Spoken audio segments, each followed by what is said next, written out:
मृत्यु ये एक अटल सत्य है जो हर किसी के जीवन में आता ही आता है।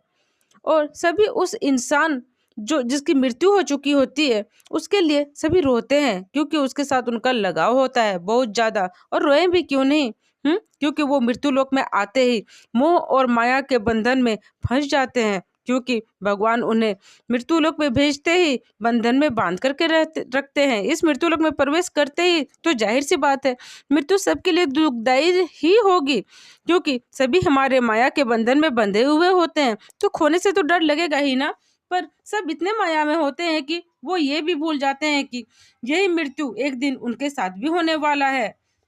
और मृत्यु कभी किसी को बताकर नहीं आती, ये एक पल में आकर चली जाती है। कभी कभी तो ऐसा भी होता है कि हम जिनके मृत्यु पर रो रहे होते हैं उसके कुछ पल बाद ही हमारी भी मृत्यु हो जाती है, और सभी हमारी मृत्यु पर रो रहे होते हैं। तो हम किसके लिए रोते हैं जब हमें मालूम है कि मृत्यु एक अटल सत्य है और ये किसी को भी नहीं बख्शता है। लेकिन मोहग्रस्त होने के कारण हमें वो याद आता रहता है जिसकी मृत्यु हो चुकी होती है। हमें मालूम है कि रोना स्वाभाविक है उनके लिए जिनको हम खो चुके होते हैं, लेकिन अगर एक नजरिए से देखा जाए तो वो मरता नहीं, वो इस जन्म से मुक्त हो जाता है। इस मृत्यु लोक का सामना नहीं करना पड़ता, उसे सारे दुख तकलीफों से मुक्त हो जाना पड़ता है।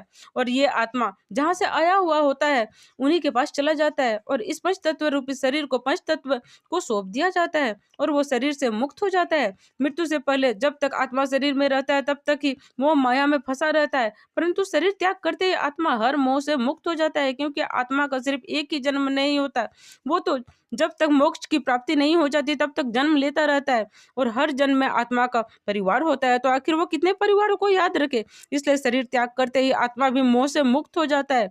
अब रही बात मोक्ष की प्राप्ति कैसे होगी और जन्म मरण के चक्र से हमेशा के लिए मुक्त हो जाए वो आत्मा, तो हर आत्मा को अपने कर्म के अनुसार शरीर प्राप्त होता है।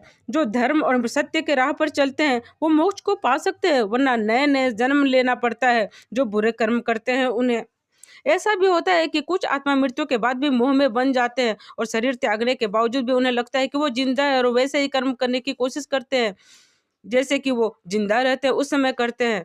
और इसी प्रकार वो मोक्ष को नहीं प्राप्त कर सकते और ना ही दूसरा जन्म ले पाते। उसी को कहा जाता है अतृप्त आत्मा। मृत्यु के बाद भी कुछ आत्मा भटकते रहते हैं क्योंकि वो मोहग्रस्त होते हैं। आज आप सभी के सामने मेरे अनुभव के अनुसार ये सब मैंने आपको बताया, और ये सब ग्रंथों में भी और पुराणों में भी वर्णन किया गया है। धन्यवाद। ओ